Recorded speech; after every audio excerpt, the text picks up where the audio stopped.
Sige, salamat ah. Asan na ba dito yung science notebook ni Ashley? Ayun, kita ko na. Teka, ano to? Secret letter for my crush?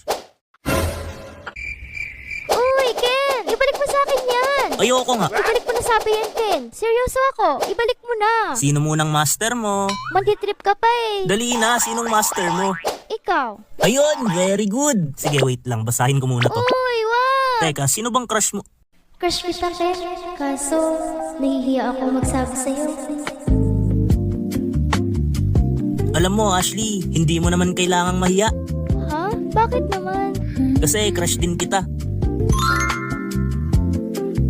Ken, bumangon ka na dyan. Anong oras na oh? Malilate ka na naman sa klase nyo. Ay, panaginip lang pala yun. Aray ka.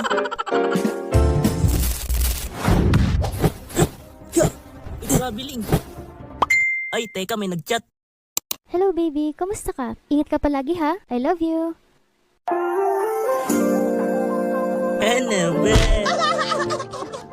Kinilig Moments Part 2. Gusto ka rin ba ng crush mo? Kung hindi ka gusto, edi aray mo. Pakak. Pero what if may feelings din talaga siya sa'yo? Yee! Paldo! Pero paano mo nga naman malalaman kung may feelings siya sa'yo o wala? Kung hindi mo naman sinusubukang umamin, di ba? Umamin ka na. Ano, Jay? So ganun lang, class. Kung paano natin nakuha si ex, no? Paikot-ikot lang. Parang yung ginawa ng ex mo sa'yo. Pinaikot-ikot ka lang. Yun lang. Grabe naman. Aray ko. Wala, si sir, nananakit na naman, oh. Ang ganda niya talaga. Sa mga hindi nakikinig dyan na batak tumitig sa crush niya, tamaan naman kayo. Ano, tititigan na lang ba? Sus, torpe yarn. Tantado.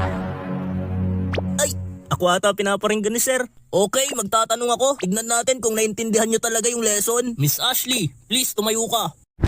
Ang question ko ay, what if manligaw si Mr. Kenler sa'yo? May pag-asa bang maging kayo? Ay, nawalala, ano, Jay? Subscribe. Respeto naman dyan sa mga single, oh. Tado. Sir. Uy, sir. Eme lang, ito kasing si Mr. Kenler eh. Ang torpe, hindi nakikinig. Mag-focus kasi sa klase, huwag sa kaklase. Rhyme yarn.